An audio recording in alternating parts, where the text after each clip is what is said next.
I am not. I thought you would. I'm supposed to. I forgot Well, I about it. It's recording now, though. So okay, sorry, good. we missed the first few minutes of this. Um, so Norm, let's go to you. I'm going to share Okay. the meeting with you, and then you should be able to put your photos on it. Make host. There we go. Okay. There we You are go. now the host. So Okay. yeah, let me quick tell just a little bit about Norm. Norm was you were with the Wisconsin State Journal, correct? Correct. A couple of years ago, Yep. and you were also a photographer with the Wisconsin National Guard for a number of years, as well as FEMA. How many years were you with FEMA? Well, I was a what they call a reservist, and I was with FEMA from 2008 until 2015. Okay, great. And so Norm has been a part of the Madison group here for since the beginning, and I'm looking forward to seeing some of your work. So take it away. Okay, so how do I share here? So Okay, at the there we bottom of go. the screen, there's a share Yep. screen button. Okay. Click on that, and then just click on the screen that the screen that you want to share. There it is. You got it. Okay. Uh, uh, you can see it now. Yes. Yep. Okay, good. Well, um, about 5 years ago, I decided to do a book to give to my family so they would know what their dad did and what their grandpa did. So this is the cover of that. But like most of you, I think I got started in photography in 8th grade or maybe 7th grade, but throughout high school did a lot of work. And I think my first paid photography gig was doing photographs for the manager of a local movie theater so he could put together his press book or his brag book and submit some of those to the national theater publications to get some publicity for himself. Um, and in college, I did some freelancing and did some a little bit for the Milwaukee Sentinel and just about any place I could do some photography. And joined the National Guard in about 1966 or so, and served in the Guard for a total of 24 years. And some of that as a photographer, some as a videographer, and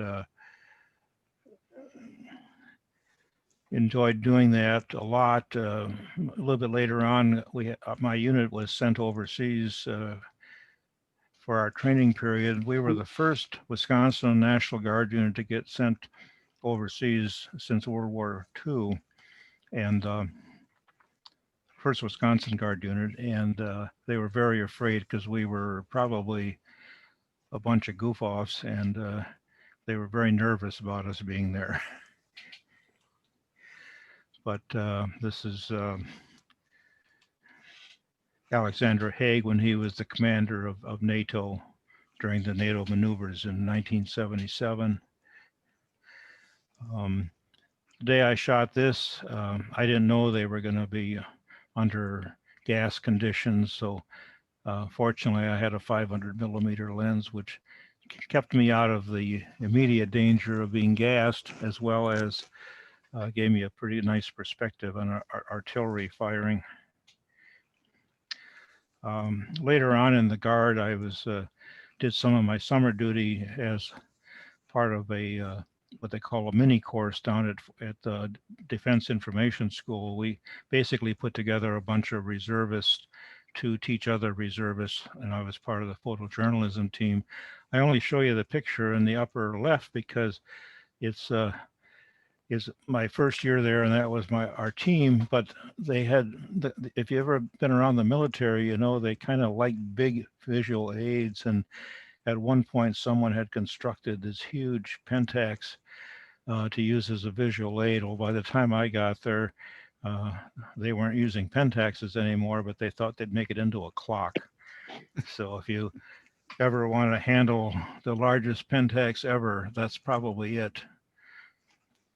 At the State Journal, I was actually kind of a flash in the pan. I wasn't there all that long. I didn't enjoy super long career there. But this is Frank Scherschel, who at one point was with the Milwaukee Journal, went to Washington, was with the USIA when this picture was taken at a WNPA convention. He was demonstrating flash powder, and he set up all his gear, and he said, geez, I can't believe nobody's taking a picture of this. So I quickly stuck my camera on top of a TV that was sitting up front to use as a tripod, and managed to get a pretty nice picture of flash powder. And also, if you look, you see a lot of people you might recognize in the audience. Raj Turner is of course, the guy right in the middle there, and a lot of other people we worked with over the years. But even though I was only at the Journal for a relatively short time, I learned a lot there, and I kind of developed a theory for contest photos, particularly in sports, that I would be up against some pretty tough competition with the Milwaukee Journal people and the Green Bay Press Gazette people if I tried to show good football photos or great basketball photos. So I went looking for sports that were a little bit unusual and not that commonly photographed. Back when we actually did have Armed Forces Day, the Air Force was still at Truax Field, and they had this fighter jet pulled apart, and these kids came along, and I don't know if they were more curious about the fighter jet or about the weird guy with the camera at the other end, but it made for a nice picture. And in Milwaukee in '67, there was a lot of unrest, and this particular shot was made actually for UPI because it was my day off, and the newspaper, State Journal, had absolutely no interest in having me cover this and pay me to cover it. So I went over with my friend Denny Connor and shot for UPI that night and got a pretty nice picture. Unfortunately, my employers in Madison were very upset that I didn't give them first dibs on it, but since they said they weren't interested in the first go around, I said, okay, that's it, we're done. And that picture appeared in a lot of places, and even though it's technically not my best shot, it's still a pretty good image. But a couple meetings ago, we were talking about how we never felt threatened by the protesters, but this was a night that the same night as that other photo was taken, where the police were definitely trying to keep the photographers away from the action. And the other thing that's interesting here is a network cameraman wearing a suit to a protest. Those were the days. The very last, and many of you have seen this photo before, so I won't belabor it, but this was taken the last week I worked for the State Journal, and got a nice shot at a protest. I then went from the State Journal. I had a stop in Milwaukee at my then father-in-law's camera store, and came back to Madison to work for the university, where I worked for about 18 years.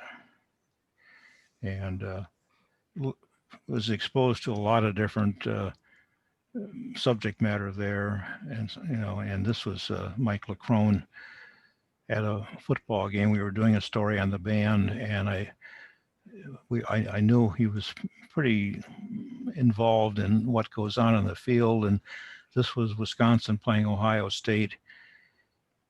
We were going to actually beat Ohio State, and this is back in the 70s when Wisconsin hardly beat anybody, let alone Ohio State. And this was his reaction, as it was obvious Wisconsin was going to win. When I was, when I was shooting at the university, I learned how to take pictures of a lot of technology, and also got very good at taking photographs in darkened lecture halls. And this was actually a law school class, and the person speaking is a ex-offender who's talking to a group of about 200 prospective law students or prospective lawyers about how prison influenced his life, and they were showing slides up on the wall, and it made for a pretty nice picture. A lot of the photography at the university ended up in being used in different media. In fact, I think at one time people in Madison probably thought I was the most successful freelance photographer in Madison because my byline appeared in the State Journal a lot. But this was a photograph I took at the Sterling Hall bombing that was used as a book cover. And while I was at the university, I also had a opportunity to develop an interest in television, and acquired my own sound camera and shot some stuff for Channel 12 in Milwaukee. Went to MATC, Madison Area Technical College, in '86, and taught a variety of classes, including photojournalism. And here I'm trying to demonstrate the loading of film on a stainless steel reel. And to prove to them that I really could do it in the dark, I would wear a blindfold so they would know that I could actually do this. And one of my students actually was smart enough to take a picture of it. So I thought that was pretty cool. Also, I was at the school when electronic imaging, digital photography, Photoshop came along. So I had a chance to develop some skills in that area. This is a combination of two studio shots. The woman pictured is a glass artist who also was on the faculty there, and she wanted something a little different. So we put together a picture of her with one of her glass apples, which in reality is the size of a real apple. After I retired from MATC, my wife likes to tell people I funked retirement 4 or 5 times, and that's a fairly accurate description. But one of the things I did in retirement was work for FEMA, Federal Emergency Management Agency, as a reservist. A reservist is a person who's on call, and then when you're activated, you go to a disaster somewhere and work anywhere from 2 weeks to 6 months. Unfortunately, you're not there when the disaster itself actually happens. You're always there after it happens. But this was up in Minnesota. This was in Connecticut after Superstorm Sandy, and then we had a blizzard as well on top of that. So the power companies were restoring electricity. My hotel was out of power, so it was a four-story climb in on the stairwell to get to my room. When I was watching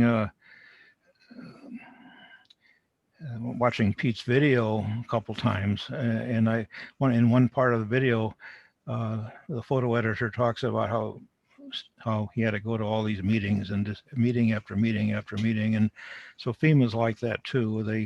They do lots of meetings, they do lots of video meetings, and so it was always a challenge. But I always like this picture of Rich Serino. He's a Bostonian. He was the head of the EMS in Boston before he went to FEMA, and he was a deputy director. And he, after I did this photography, we were together a couple more times after that, and he always remembered that, oh, you're the guy that takes those interesting meeting pictures. So.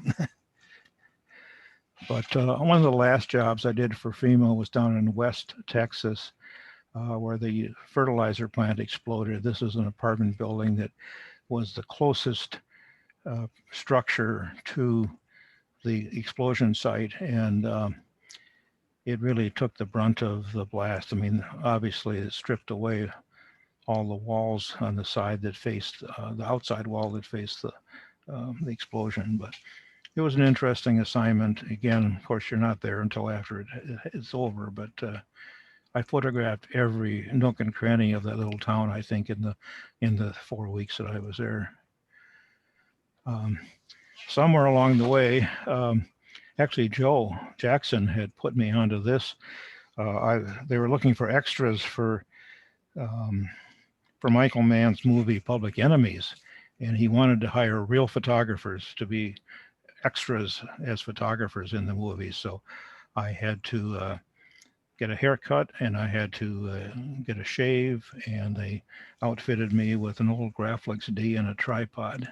And wouldn't you know it, I'm in the movie for about 1.5 seconds, the back of my head, and I'm there in actually full face using the Graflex, but it's in the trailer that was used online to promote the movie, and that's up there for about a nanosecond. So you really got to look fast to find me in that movie. But it was an interesting experience.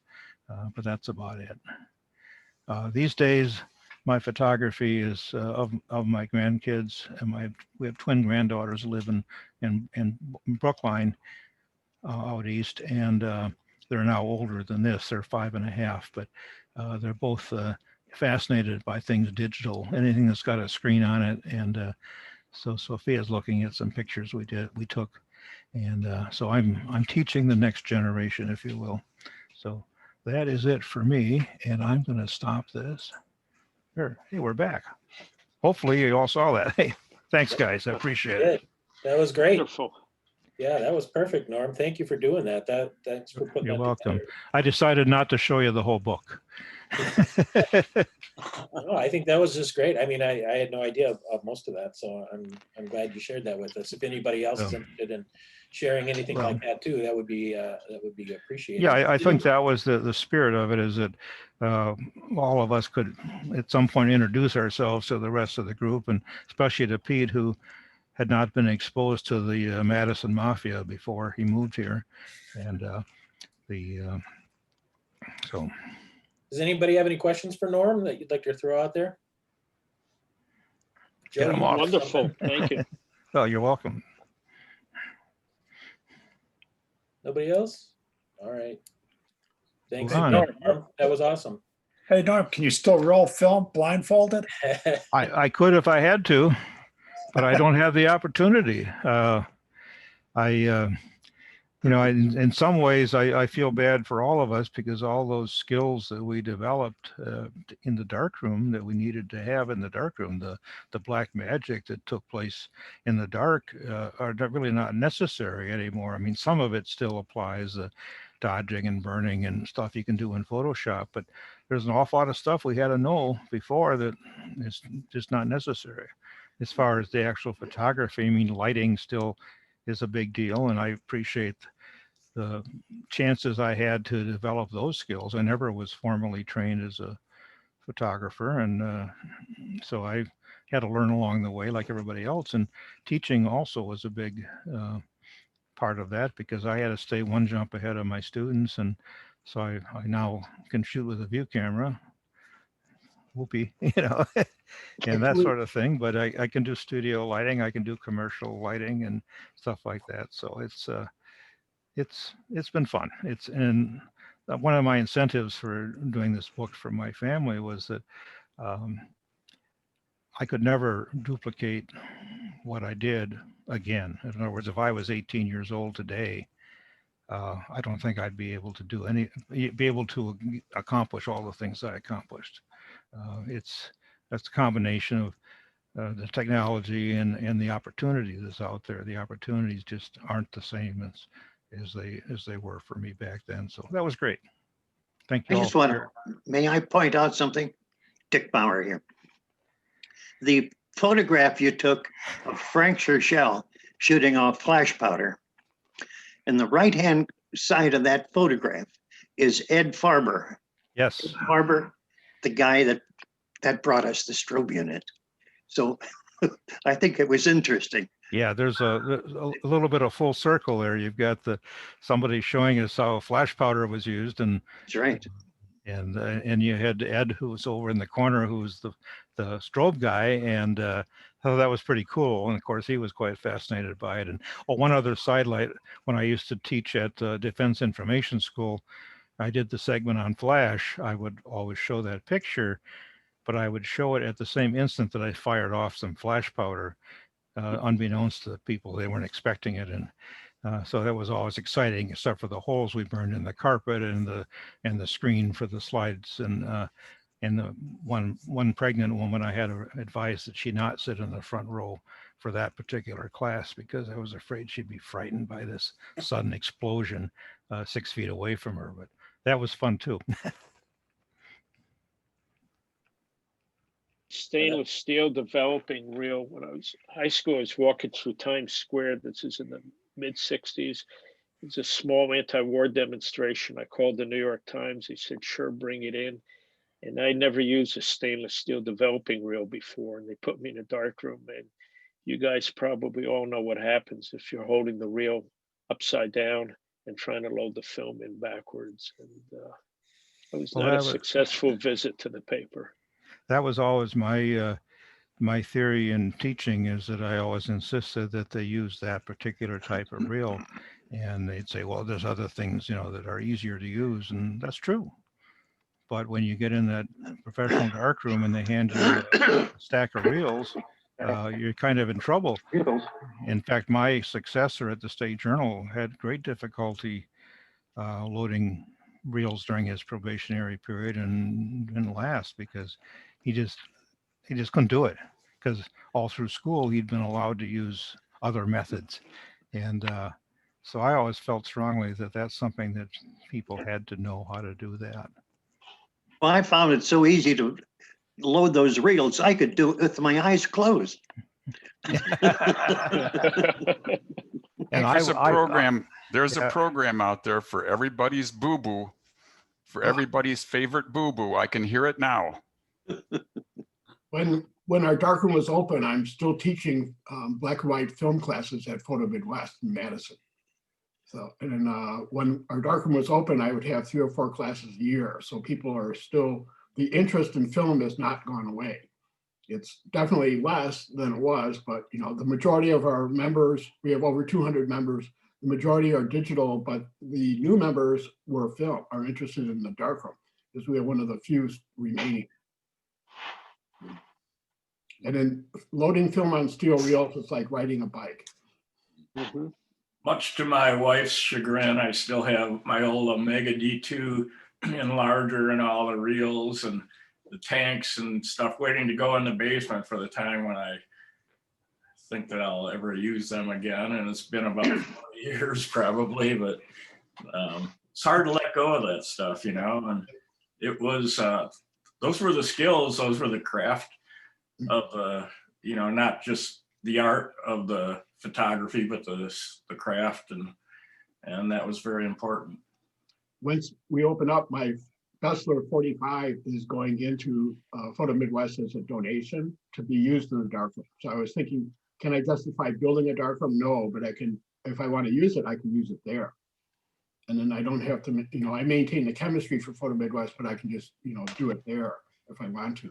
So, and actually a big part of our fundraising is selling used equipment. So if you guys have enlargers and darkroom equipment, there's an option. It's a tax deductible write-off. There's a donation to Photo Midwest. Don't tell Now I my, know where maybe I can come in a couple of years, bring our grandchildren and show them how it used to be done, because it's something I do want to show them. Yeah, and we've had like Boy Scouts and 4-H come in, and we show them, digital and print. So, and then, so I have pre-exposed sheets of paper in a box, and then when I get them all into the dark room and turn off the lights, and then the little ones in the front, and then they can see the print come up. That's why it's the biggest thrill as a teacher, is watching students seeing their first print develop.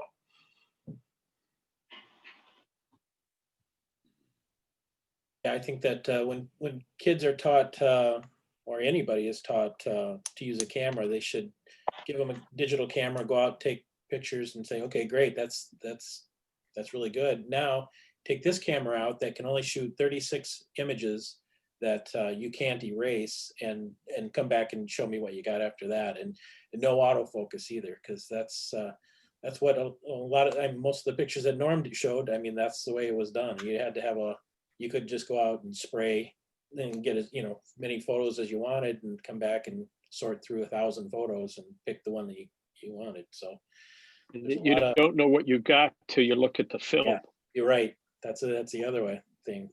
We had a sports reporter on the sidelines. I liked him a lot, but he said, did you get a picture of that? Did you get a picture of that? I won't know till I look at the film. You have a pretty good idea which ones are going to work out, but sometimes they do and sometimes they don't.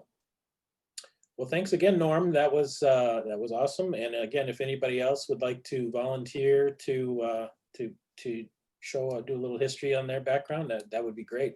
We're looking for people. I think that works out really good.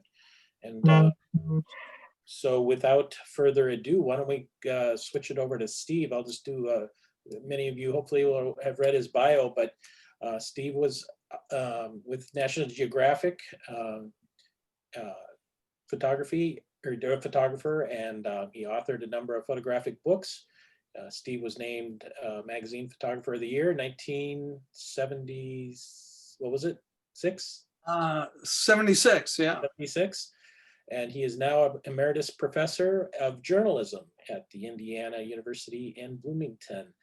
And in his photographic memoir, Somewhere West of Lonely, My Life in Pictures, a book of about 150 images, has been called must reading for all Americans as a reminder of why photojournalism matters. Steve, thanks for joining us and sharing, and I will make you the presenter. Let's see. Okay, so are we at the share screen? No, you're gonna. Yep, I'm gonna do that in just a second here. I gotta get to the Okay. I need to reclaim it first from Norm. Okay. There, I got it. And make the host. There you go. Okay, now let's see if, and I'll share my desktop just to have something to show here. Okay, you can see my desktop then, huh? As well as, you can see my desktop? Yes. Yeah, great. Okay, and I won't play professor here for more than two minutes to give you a little introduction to the pictures that I'm going to show. It's Norm and I worked together in Madison at various points, and I feel like Norm and Bruce Fritz also are my touchstones with Madison, but I didn't know that Norm was in the National Guard and had also worked at the Defense Information School. When I was a young lieutenant in the Army, I got orders to Vietnam. I was an artillery officer, and I found out about the Defense Information School. It was in Indianapolis. And so I volunteered to go there to information officers course for about 3 months. And it wouldn't not make you an artillery officer, but it would give you an extra skill. And they said, well, you've got to stay in the Army longer if you go there. And I said, yeah, but it might keep me alive in Vietnam. And in fact, being a public affairs officer in Vietnam really was a pretty interesting job, working with correspondents and journalists and photographers.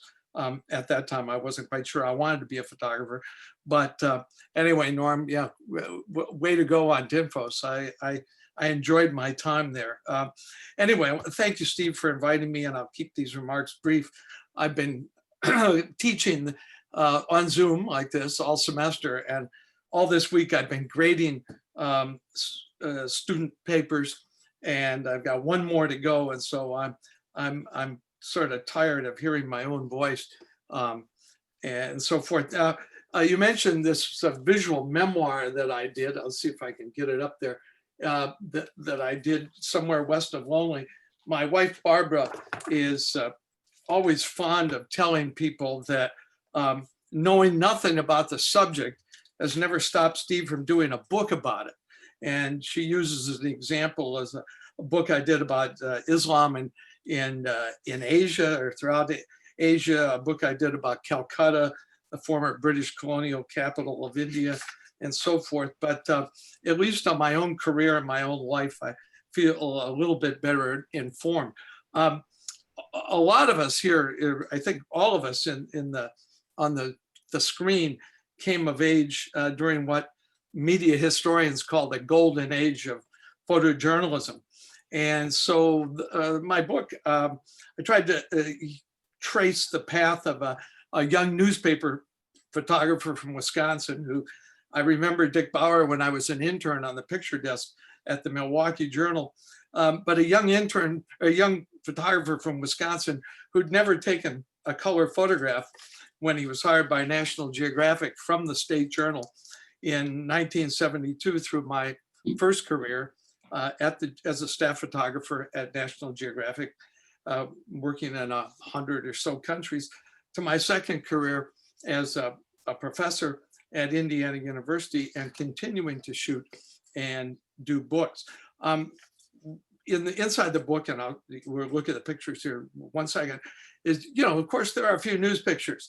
The elderly man flying the American flag upside down in protest at Richard Nixon's second inaugural in 1973, or smoldering Mount St. Helens after the 1980 eruption, or the bemedaled Soviet generals celebrating their World War II victories. But the Geographic really doesn't trade in spot news, and for that matter, neither do book publishers. So if there's any secret to what I do and my work, I guess it's that I'm looking for pictures with meaning that will go and last beyond yesterday's headline. I'm trying to find intimate pictures and telling moments in life's everyday situations. And if Cartier-Bresson had a big influence on my life, so be it. But I think he did.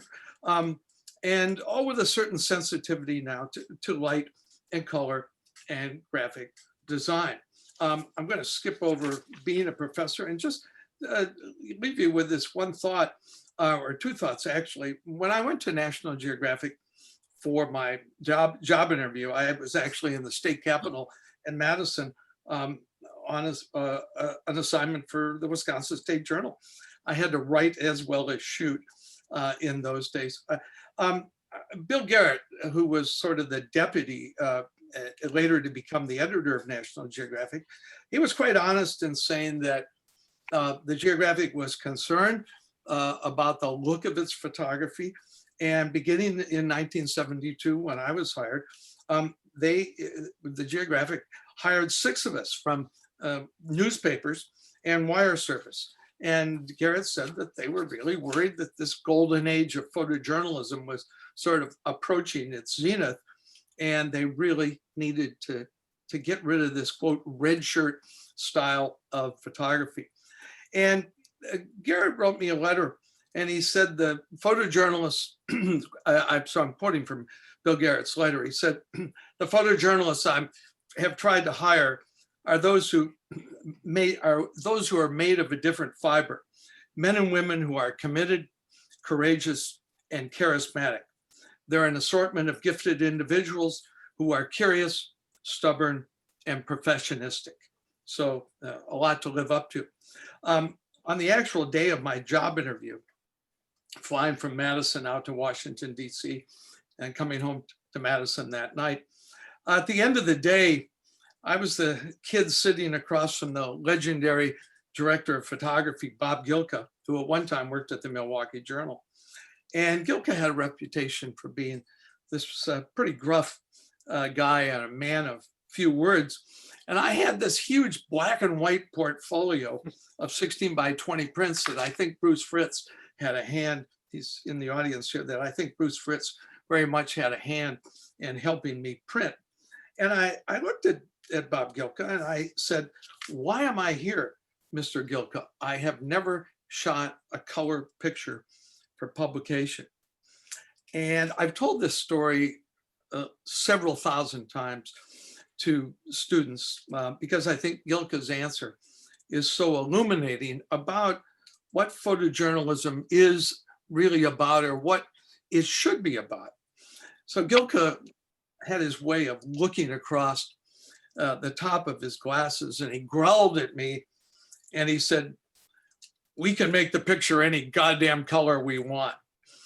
And he said, I'm hiring you for the way you think and for the way you see the world. And the rest you can learn on the job. So I had to learn on the job. So let's look at some pictures, and let's hope that this slideshow program works here. So we made the cover of the book, of course, Siberian Eskimo kid about 500 miles north of the Arctic Circle. Former student of mine works as a designer at the New York Times, and he made this map of all the places in the world from which the book has photographs. And I was, we started from scratch, but I think that working on the physical projection of the world was probably the way to go. Now, see if I can get this up. Okay, get this to go. So we'll start up in Alaska. The Geographic sort of threw me in the deep end of the swimming pool with several assignments right off the bat in Alaska, including the Brooks Range, and then the construction of the transatlantic oil pipeline, which was at that time in the mid-1970s, the world's largest construction project since the construction of the pyramids. And Alaska was just this magic place that was full of grandiose geography. Every place I looked, including the Columbia Glacier, which is still, has melted at least 20 miles in the last several decades, and it's used as a barometer for climate change. And of course, the sea lions in the Gulf of Alaska, and from Alaska down to the Falkland Islands in the South Atlantic, off of the coast of Argentina, where Great Britain and Argentina fought a war in the early 1970s. I went down to see what was left of the Falkland Islands after the war. And, other places, faraway places, or seemingly far away, Lake Murray out in the middle of Papua New Guinea. And it's no secret, I guess I tell people this all the time, that my favorite country today undoubtedly is Vietnam. Since the war, when I served in 1968 and 69, I've been back to Vietnam probably, I think it's 24 times, to teach as well as to shoot and to do a book. And it's been a privilege to teach Vietnamese young people. She was kind of one of my favorite ladies who had seen it all: the French, the Americans, the Russians, and now the hordes of tourists and business people from all over the world.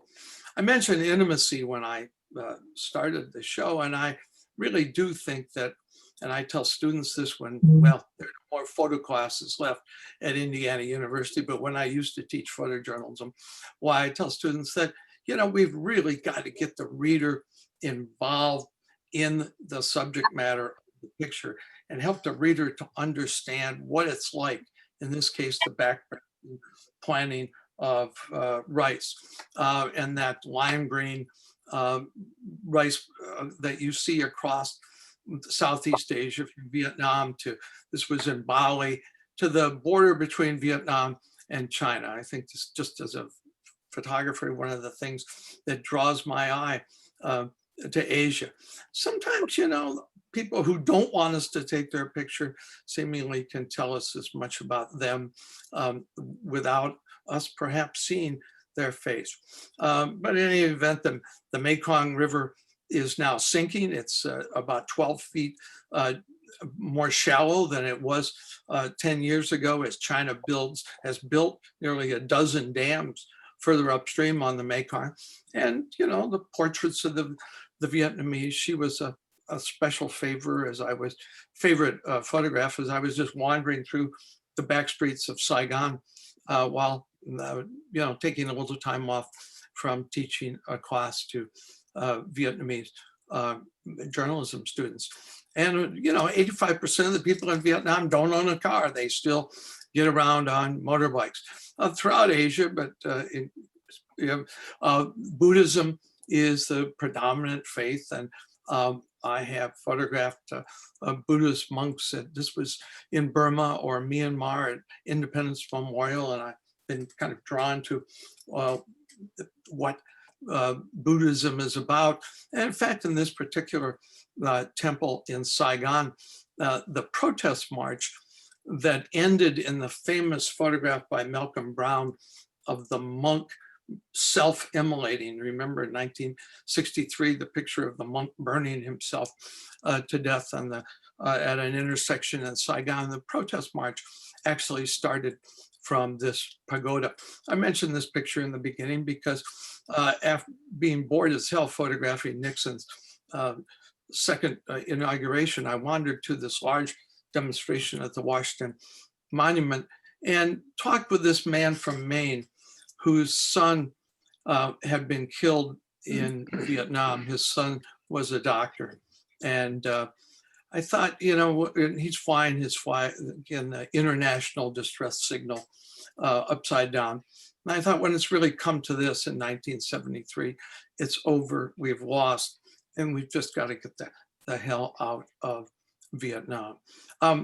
As we were in the process of withdrawing from Vietnam, another force was taking over Cambodia. The Khmer Rouge, a genocidal guerrilla army of peasants. The Khmer Rouge, partly trained by China and financed by North Vietnam, was in the process of taking over nearby next door Cambodia. And in 1974, as part of a larger project on the world hunger crisis, I went to Cambodia to see a city, Phnom Penh, the capital, starving to death. And just a few months later, of course, it fell to the Khmer Rouge. But there already were enormous refugee camps in and around the city of Phnom Penh, the capital. And this was a partially built hotel, refugees everywhere. And I was following a shipment of rice from Northern California for an article actually about the global or the world hunger crisis. And this American food from Northern California was brought into this temple, and the monks came out to pray over it. And just as the monks were chanting and praying over the American food, the Khmer Rouge let loose with a barrage of rockets and mortars. And I actually got pretty badly wounded right after I took this picture. And some kids from Catholic Relief and another NGO, name escapes me, another non-governmental organization, got me to the American Embassy. And then I was evacuated to a big US Air Force hospital in Thailand that same day. The only way that I can remember the day, it was August 9th, 1974. It was the day that President Nixon resigned the presidency in disgrace. A picture from Angkor Wat, the temples of Angkor Wat in Cambodia, and Ta Prohm near Angkor Wat with the giant silk wood trees that are growing in and amongst the temples. And of course, we know the legacy of the genocide. In fact, my class just looked at it several weeks ago in a course I'm teaching on witnessing war and terrorism. 1.7 million people out of 7 million Cambodians were murdered between 1975 and 1979. And I've been back to Cambodia a couple of times. And yet, while Cambodia is prospering, as is Vietnam, the legacy of the war continues. And it's really as if the last battle of the Vietnam War is for the genes of the Vietnamese people, because this is what they call one of the Agent Orange babies, the kids whose parents were affected by dioxin, the active ingredient in Agent Orange. And these genetic defects caused by a dioxin have been passed on from generation to generation now. And these Agent Orange kids are sort of warehoused in both Saigon and Hanoi, and are really kind of kept under wraps, as well as the wounded from Vietnam are sort of warehoused and kept under wraps. Some years ago, and you can see that working in Asia has been sort of a specialty, I had to do a story called The Opium Poppy, the plant for good and evil. And up in northern Thailand and Laos, why I found plenty of opium smokers. But of course, the story, the caption is that this is done not to get high, but as an analgesic to relieve pain so often, much like we would pop 2 Tylenol tablets. So the Mekong River, as it passes through Cambodia and down along the South China Sea coast, and kind of finish up Asia here with one of my favorite pictures from Thailand early in the morning at Chiang Mai, thinking I was going to get an overhaul of the city of Chiang Mai, the second largest city in Thailand. What I got was fog, but you know, we punt and try to do the best we can. This is a new picture that I took this year, but I have been was working for some months before the pandemic on the Chin Burmese refugees. The largest community of Chin Burmese refugees is actually in Indianapolis. And so the story has on the Chin has just been published. Anyway, I mentioned Mount St. Helens, 1980, this volcano erupted with a force of 500 times the atomic bombs that were used on Hiroshima and Nagasaki. In this case, I was looking for some context again. And so Mount Rainier is in the center and Mount Adams is toward the, to the right. And we did this picture I did this picture convincing the helicopter pilot that we could do it. And we had permission, but it was a little bit higher than the helicopter was rated to go in terms of altitude. And finally we burned off enough fuel and he said to me over the radio, this is going to be one pass and haul ass. And that's what it was. Now Chicago, a little bit easier from the top of the Sears Tower. Another long project was about the humanitarian work of the International Committee of the Red Cross, the guardians of the Geneva Convention. And this is a picture of political prisoners in El Salvador. I reported on two famines, one in Bangladesh in the 1970s and one in Ethiopia in the 1980s. This picture was never published, but it was always a favorite that I kept on my wall at National Geographic to kind of remind me of, you know, what was real. It was only when National Geographic made me a 100 megabyte scan of this Kodachrome slide that I see that there was another face, an eye back there on the extreme, on the right-hand side of the frame, that there were 3 children, not 2, as I'd always thought. But there's, of course, as you know, a big debate, and there has been for many years in photojournalism, as to how accessible our pictures are to readers and viewers when they are of the gruesomeness of famine and war and brutality. And I certainly come down on the side that we have got to put some aesthetic elements into our pictures and try to make them accessible to people. And so that light and color and design still is important, or people, you know, we just end up with these grim, you know, horrible pictures of gore, and they're just these decontextualized pictures of violence. And I don't know why this picture is coming up, you know, not full size, but here, it's coming up a little bigger than it should be. But anyway, my first cover at National Geographic, oh, wow, that's really too big. Anyway, the work of the International Committee of the Red Cross in war zones all over the world. I think I went to 14 wars in 8 months with the ICRC and some of its clients in Ethiopia and Sudan, and in El Salvador, where there was a brutal civil war going on through the 1980s and early 1990s. I had my plane ticket home. And the head of the mission of the International Red Cross in El Salvador said that they had been asked to go onto the guerrilla side the next day to pick up a communist guerrilla fighter who had a bullet in her brain. And I said, geez, I'm going home, you know, I've got what I think I need. And he said, you know, it's up to you. And then I thought for about 30 seconds and said, no, screw it, it's my job.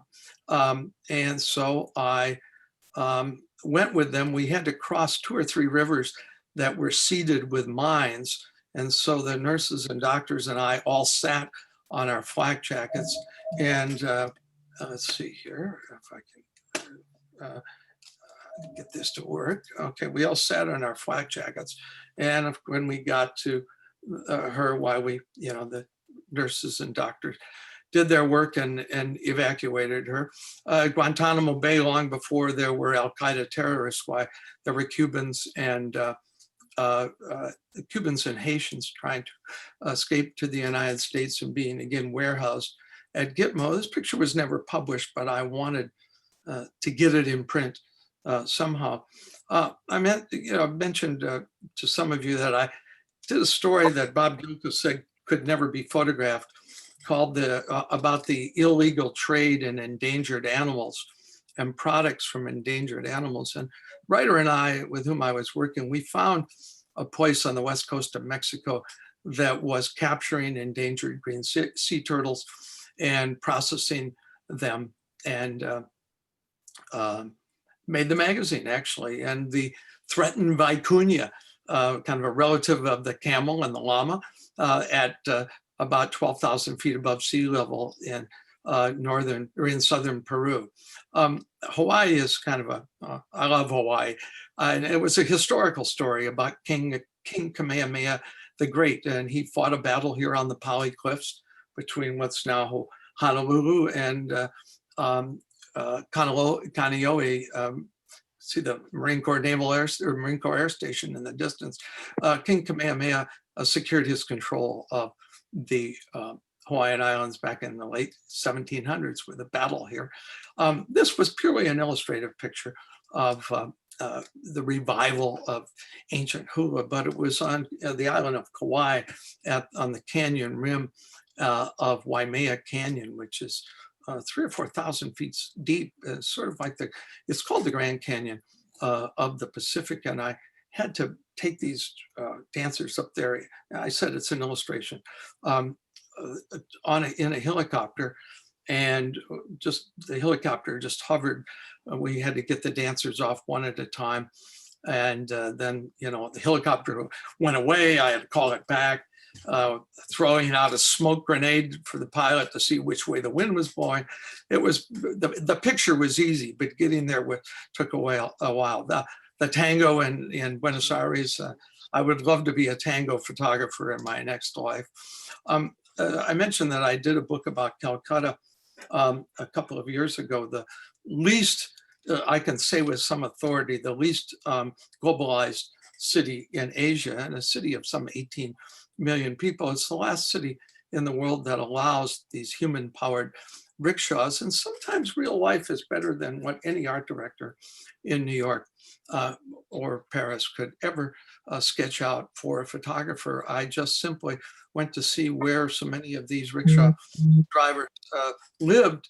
And as I came out, here were two of them in a situation that was perfectly symmetrically balanced.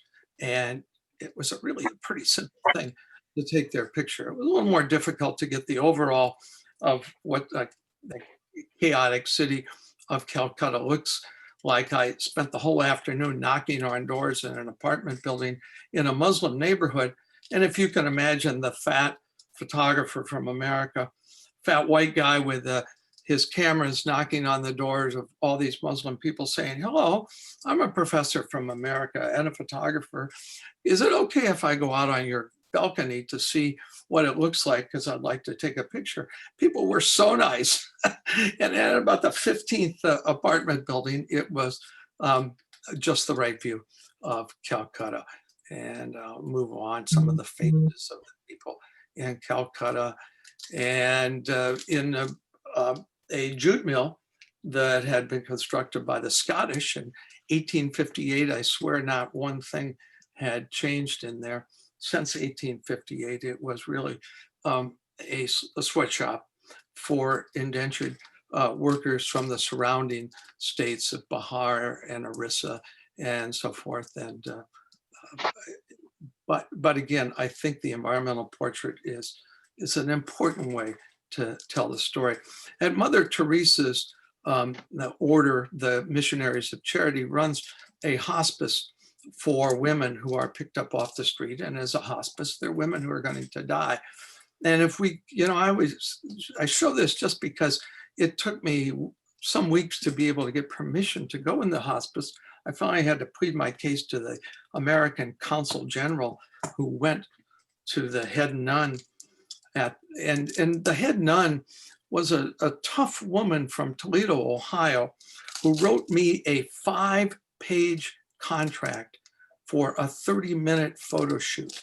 And basically this 5-page contract that I had to sign said that I would obey the nuns, I would stay in one place, I could bring in one camera and a monopod, and I'd get out of the way at the 31st minute, I would be on my way. And I expected to see the nuns of the Mother Teresa order. You see one in the back there. What I didn't expect to find were medical students from France and Spain and Italy. And the caregivers were really these med students. And what I learned was that to get a medical doctor's degree in the EU countries today, you have to work among the poor for 6 to 9 months to really see if you have not what it takes clinically so much as to have what it takes as a person, as a caregiver, as a person with empathy and compassion. So you never can forecast what you're going to see. Kind of a favorite picture from Afghanistan and onto the Persian Gulf to the Middle East. And, I saw the poster of Britney Spears in Dubai. And with my Leica, I just stood waiting as inconspicuously as a fat white guy from America could be, and waited until these 2 young women walked by, and I think it was one frame. And of course, the desert sheikh from the emirate of Sharjah, as he was headed off to work in the morning with his bodyguards, getting his first cup, and some of the more traditional market areas of Bahrain. And my first experience with the Arab and Muslim world was actually in Yemen in the late 1970s. And I was told by the American embassy that there would be, there were no rental cars in all of Yemen, so that I should be prepared to bring at least 10,000 US dollars to buy a Toyota Land Cruiser, and that there would be no trouble selling it at the end of my stay. So I told Bob Gilka this, no problem. I took an extra $10,000 in expense money. I had to exchange all that money into Yemeni rials, which took a day with these money changers, and then they had to count my money. So this is my money before I used it to buy a Land Cruiser, which I sold to some University of Chicago archaeologists at a small profit for National Geographic, a Yemeni shepherd with his Jambia dagger.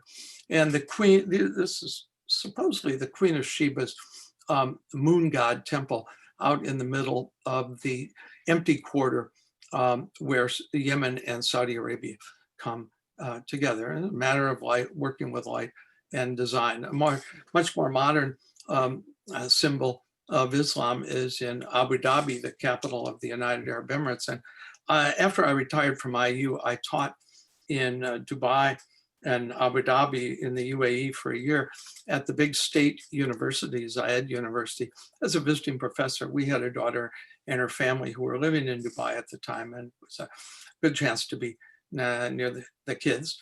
And this was just a picture I wanted to do, and so just hung around and did it. I did a book, though, about Islam in Asia, and in Kuala Lumpur, the National Islamic Center, just a picture with a long lens, and I saw that coming out of the yellow boxes from Kodak back in my office at Indiana University. And I thought, damn, there's really something going on in Malaysia. Geographic had asked me to go to Malaysia for a summer. I said, there is really something going on, this Islamization of the society. And I said, now I've got the cover of the book, but I just need to do the whole book, a book. And so the contrasting architectural styles in Kuala Lumpur and down in Indonesia, the women at prayer in the mosque. It was at a private all-girls boarding school outside of Jakarta. but again, I mean, I asked permission and explained why I wanted to do this and why I thought it was important. And after the prayers were over, the girls wanted to talk to me about the Backstreet Boys and the fact that my daughters that night back in Washington, D.C. were or going to hear the Backstreet Boys, as I recall. Some Islamic toughs or militants did get the best of me at a demonstration in one of my trips to Indonesia. I got pretty badly beaten up by them. But, you know, I was trying to show all aspects of Islam. And in Indonesia, why there are a great many, it's very syncretic. There's a combination of Islamic belief, this world's largest Muslim country, coupled with Hindu traditions that predated Islam, and so forth. You know, at some point in my career, I got pretty sick and tired of the developing world, and I applied for a fellowship to both the Nieman Fellowship at Harvard and the Knight Fellowship at Stanford, and I got both, and I ended up going to Stanford, and they needed a new person to be doing Russia and the Soviet Union at National Geographic, and so I spent a year, a little more than a year at Stanford, and then I was the National Geographic guy in Russia, and it was really the privilege, I think, of my career to see the breakup of the Soviet Union. Here in front of the Kremlin, this Soviet army colonel is calling the pro-democracy demonstrators traitors to the motherland. This was the KGB headquarters on an important Russian holiday. And, you know, May 9th is always the day the Russian victory over Germany is still celebrated. And the generals, the old generals who participated in the World War II and who sent the younger generation off to Afghanistan, these were the Afghan veterans having their own celebration in Gorky Park. We were there as President Gorbachev lifted the restrictions on the freedom to practice religion, and suddenly we could go to the Russian Orthodox monasteries, and that was a privilege. And the churches started to open, and people wanted to be baptized, and suddenly the Jews came out. I don't want to say came out of hiding, but in a way they did. And suddenly the synagogues were open, and they were open to those of us who were Western journalists. And after the end of the Cold War and the collapse of Russia, I did both a magazine article and then a book about St. Petersburg, Tsar Peter the Great's capital city that he built on the bank of the Neva River, where it empties into the Baltic Sea. And this was the general staff headquarters in Palace Square. And St. Petersburg is called the Venice of the North, or the Rome of the North. And there's this, you know, this neoclassical architecture that really dominates the city. And one of my wife's professors at Yale was very helpful to me. I had no idea how I was going to both write and photograph this book. And he said, look, read everything you can about Peter the Great and what his vision for this city was, and see what is left of the city. This was the Winter Canal at the Hermitage.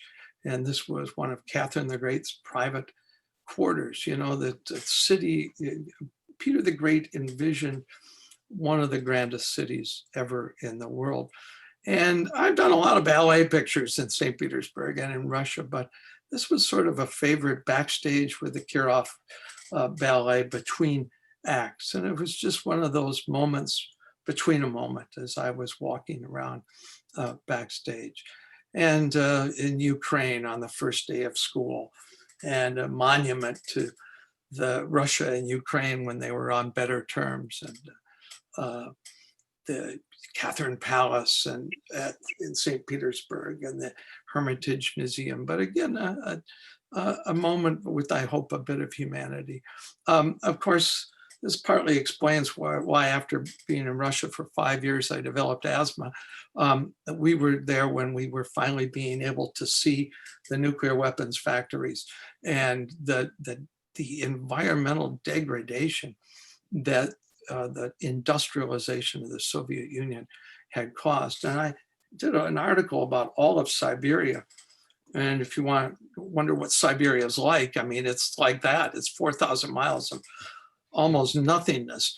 And up above the Arctic Circle, though, there are quite a few indigenous tribes or groups, including the nomadic Ninsi, who live on top of a lot of oil and gas.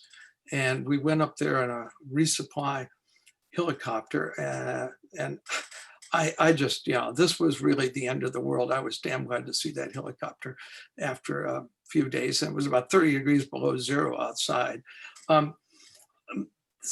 As the Cold War came to an end, I heard there were about a group of Alaskans in Nome, Alaska, who were trying to open up the frontier between the ice curtain, as it was called, the frontier between the United States and the Soviet Union on the Bering Strait. And with a little work and planning and a sign of goodwill, I got to be one of the few journalists to go on the first flight from Nome, Alaska, across the Bering Strait to the city of Providence. And we were with the governor of Alaska and quite a few native people, Alaskan native people, looking for relatives. And we were only there 14 hours, but we had no idea what to expect in this city of Providence. I'm sure the CIA had some idea from satellite photographs, but at the airport, here was the community with these homemade signs. The one on the right says no war, the one on the left says peace, and the kids with the homemade American flag. And a little closer to home, I did do a story on Chicago. This was down in Hispanic neighborhood that I forget the name of.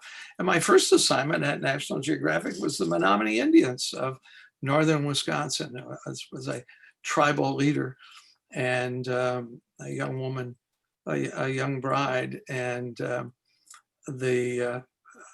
boxing match, the Menominee Indians. And it's a long way from there to the fashion shows in Paris or to the Bundestag in Berlin. And I guess if you'd say, well, what's a favorite city, maybe, as opposed to a favorite country, so London probably, and Great Britain. This was a new picture I took a couple of years ago in London. And I'm working on a book now that is ready to go to the publisher on the pubs of Great Britain. And the pub is a 2,000-year-old institution. The Romans had the taverns that really were the forerunner of the pub. And the pub serves a variety of needs still today for the British. And whether it's the banking class at noon, and these were all stockbrokers, and to the much more traditional corner pub in Manchester, to the place to go watch, the sports bar to go watch sports events, and the craft beer and cider kind of revolution has hit Great Britain, just as it has here, so that that's maybe one hope for the pubs. There were something like 60,000 pubs 20 years ago, and that number has been cut in half.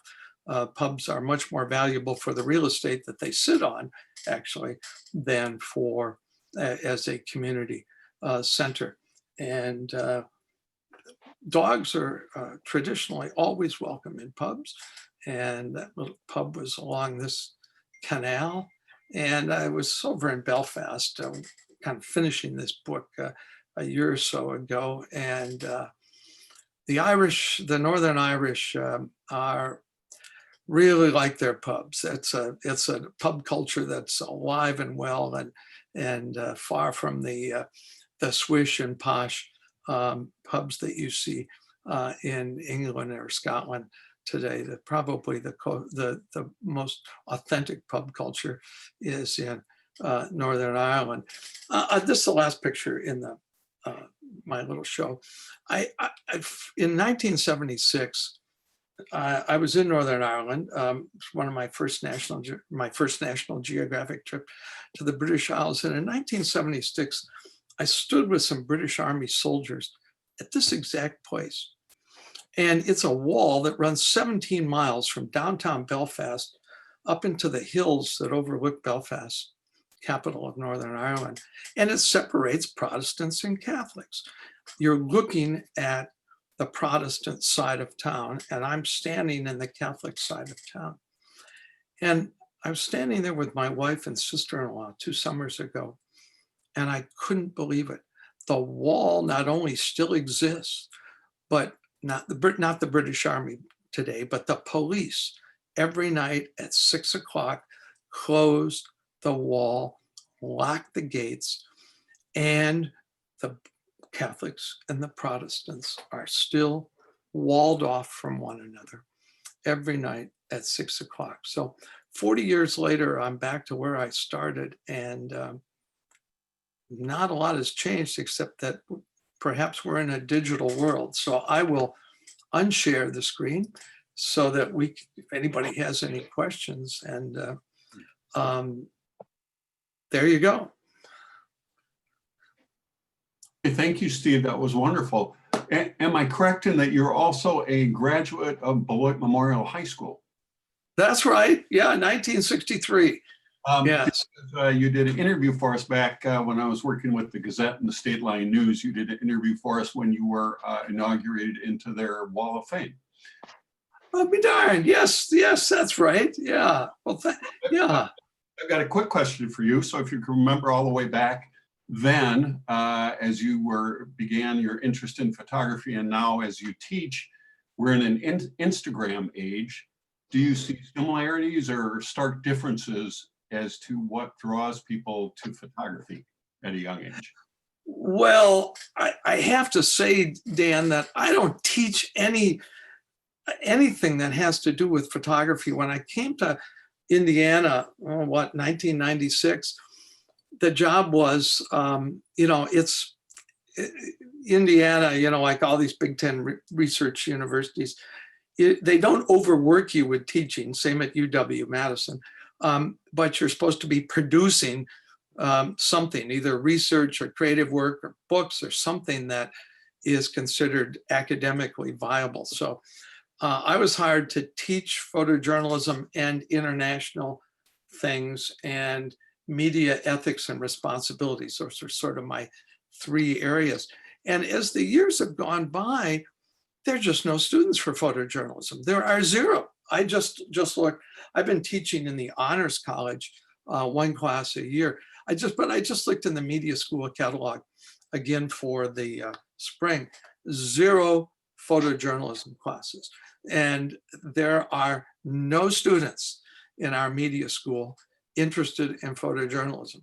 And this is a university that at one time had a wonderful reputation with John Alhauser from the Milwaukee Journal, went to IU, got his PhD, and then had a real gangbusters of a program.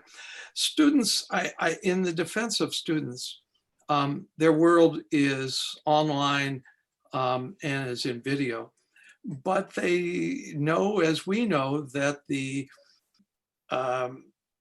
career path in photojournalism is not a very clear one. And it's not that their overriding concern is to pay off their student debts, although it is their student loans, but their overriding concern is to have a job.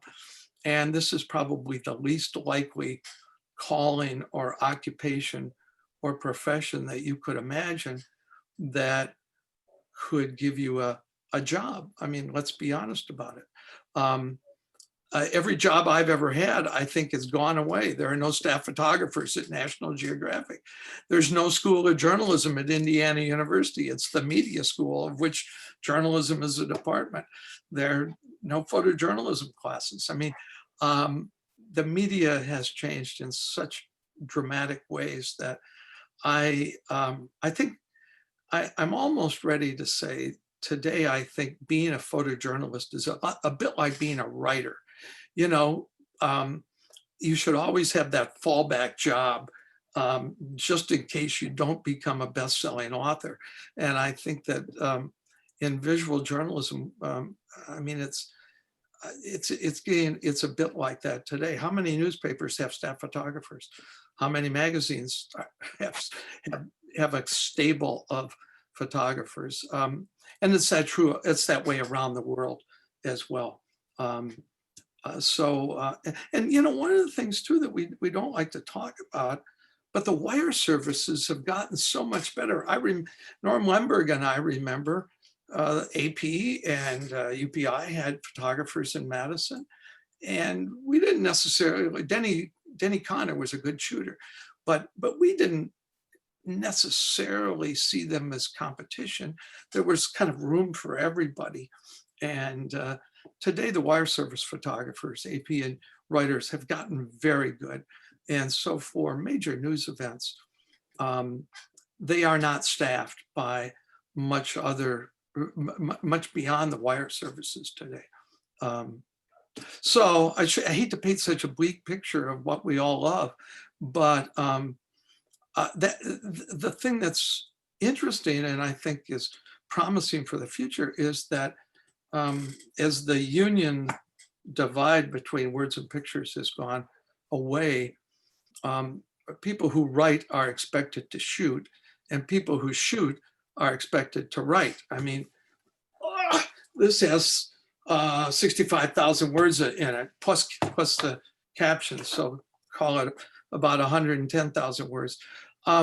You know, you've got to be more versatile today, and so I think that part of that versatility is for we photographers having to be able to, you know, not only do the video and all that stuff, but to be able to write and communicate. And writers have to shoot. They're not the fine divisions, Dan, that we all grew up with. Long answer, I know. Sorry. Any other questions? I got a technical question, Steve. My name's Steve Epps. I'm currently at the Wisconsin State Journal, so I'm long after you, I guess. But We're alumni. We're alumnus of the same place, right? Yeah, I noticed, you know, that you tend to use telephoto lenses as much as wide angle, and I'm kind of wondering what is your go-to couple lenses here that you always carry with you when you're on an assignment? I think it's just like Pete Souza. Is he still here? You know, I've watched so many videos of Pete Souza at work and shown so many videos of Pete taking pictures. The 24 to 70, and then probably the 70 to 200, you know. And if the 70 to 200 isn't on my camera, then maybe the 16 to 35, you know. I switched to Sony a couple of years ago, like half of all of the rest of the photographers in the world. And Sony's got the same assortment of lenses that we all have, but we got used to with Nikon and Canon. But yeah, the 24 to 70 is just sort of everybody's normal lens, it seems, or at least it's my normal lens. And then either the 16 to 35 or the 24 to 70. But, you know, a lot of what I showed you was film where we really had to use, you know, a specific focal length lens and you know, compose that picture in the camera so that it would kind of jump off the light table back at National Geographic. So I don't know. You know, it's what I probably still don't. There was a fellow named Sam Kashalik at the Milwaukee Journal who was one of my mentors, and he used Leicas very regularly. And I just used to love it the way Sam knew when he had the picture, you know, there'd be this silent click and he'd say, I got it, you know, and he really knew that he had the moment. And I'm not big on just, you know, hosing something with your motors and then finding, you know, the decisive burst as I still like the decisive moment, and that's what I aim for, you know. Steve, I had a question. This is Pete. Yeah, Pete. And I had to step away for a few minutes. So if somebody asked this already, sorry. That Mount St. Helens picture is incredible, and I if you haven't been already asked, how long after the explosion was this? Was it days later or? Oh no, Pete, it was. I went back there so damn many times for this story. Well, I don't want to say so damn many, but my youngest daughter was born in between.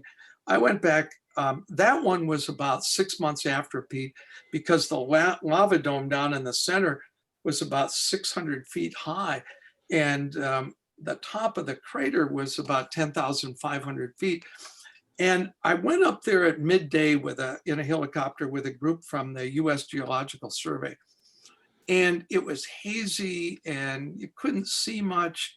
But just sort of eyeballing it, it looked like it would really make a good shot. So I went back and the airspace was closed. So I got permission from the FAA to fly up there at close to sunset, because you can see the sun going down in the upper left. And then I went back to the pilot who was flying for the US Geological Survey and asked him if he would take me. And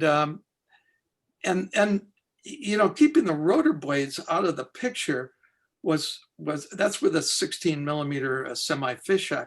So we had to fly, we flew a right-hand circle around the crater, but he had to fly that right-hand circle with the helicopter tilted left to keep the blades out of the picture. And I shot one roll of film around one circle, and then we had, it was about, I don't know, 500 feet beyond what the maximum range should be for the helo. And he didn't want to get caught breaking the law, and there was a little bit of a safety factor. And there was one frame that was just back when we looked for one frame, right, Pete? I mean, it's just an incredible photo, and the circumstances of it is it made a gatefold at least, Yeah. So, yeah, but anyway, it is what it is. Thank you. So, Steve, the book is great, and you're a really good writer as well, and Pete too. Your books, that's a special gift. That, I mean, I think I'm a good shooter, but I can't write at all. So. And you remember how unhappy I was, Bruce, when I had to write as well as shoot when I worked at the Wisconsin State Journal, right? Yeah, well, I think, well, I think, well, whatever, it seemed like, it seemed at the time when people wanted me to write that it was unfair because guys like you and Norm were getting to shoot all day long. But in the end, I think it's important that it was important in the end. That's all I can say, and so. When you first went to Geographic, were you hired to be a photographer at first? I thought you were hired to be a writer or an editor or something at first. No, I was hired to be a picture editor. Yeah. Which lasted about 6 months. Bruce Bauman and I Bruce came from Grand Rapids, and Bruce and I both started as picture editors up there to kind of get our feet wet and see how color, how this whole place worked and things went together, and see if they wanted to keep us also, I think. And working with, over 6 months, some really great photographers, and asking them every question I could ever think of about shooting color and traveling and so forth. And I got to go out a few times. And then Bruce went to layout and design, and I went to the photo staff. So it was, you got to start somewhere. And but I think it took about 2 weeks to try to weasel my way out of the office. And I got to go to a Apollo moonshot down at Cape Kennedy, which was really cool. But I remember it was I don't know, it was around midnight, and somehow I stayed awake, and I went with some guy and had a very early breakfast at a place called Fat Boy's Rib House, where I saw Walter Cronkite.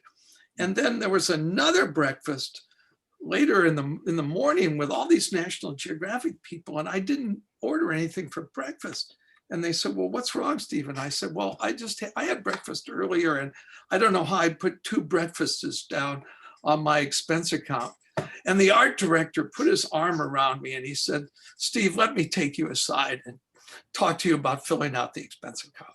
And so that was a really good, there were a lot of things to learn, Bruce, right there in the beginning.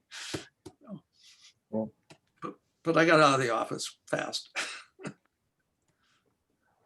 Steve, is your book still available? Oh, sure. Yeah, on Amazon. I think there's still some available. And nice to see it. If do a second printing, it'd be fun. It's really beautifully printed as well. Well, it really surprised me in terms of doing books, because this is an academic press, is I designed the kind of the template, the grid, and then I worked with the designer and we kind of worked together filling in the blanks. But my monitor and her monitor, our IMAX, were synchronized, and then her monitor was also synced with a printer in China. And I had to learn how to do, she was not interested much in converting the RGB files to CMYK, which I knew nothing about. And she then got a new job in Boston. And so I was kind of left with my own RGB files. So I kind of taught myself how to convert these files to CMYK. And then I had about 10 or 15 really difficult files. And my former student at the New York Times who did the map, he found me a lady in New York whose specialty was converting files to CMYK. And she did some for me. But the interesting thing is we had one electronic proof, and I think we made about 15 minutes worth of changes. And that was it. The press rolled. And I would say that that between getting the Mac systems in sync and the printing technology that's available in southern China, outside of Hong Kong and Shenzhen, is so good today that I don't want to say it's foolproof, but it's these people who go through endless proofs and everything. I don't see, I think that's kind of also yesterday's technology, Bruce, as well, and that's the tribute to the printer, But if you know anything about CMYK conversion, Bruce, I'd love to pick your brain. I'm sure you know much more by now. Hey, Steve, I was thinking I probably could come up with 50 or 100 questions after but I'm going to ask you, after you give a presentation like this, whether it's to students or others, are there 1 or 2 questions that are so commonly asked that you could just sort of give us an idea of that most often asked question? Oh boy, I don't know. There's always the question of, do you have a favorite country? And I've already answered that. Which would probably be Vietnam, even though we fought a war there and saw a lot of bad things and all. But it's just that the country has come so far so fast, and so what is your favorite country? I could go on and talk about Vietnam for a long time. And I think that Dan also asked this question about, well, what about students? And the real honest answer is there aren't very many students, I mean, there are probably enough students scattered about the country to fill the freelance jobs and a few newspaper jobs that are available.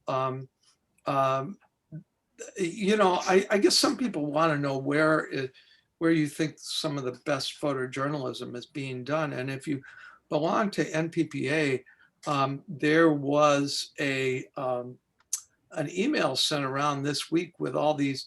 Did anybody, you know what I mean? The best of pictures of the year. It was New York Times, Washington Post, CNN, everybody.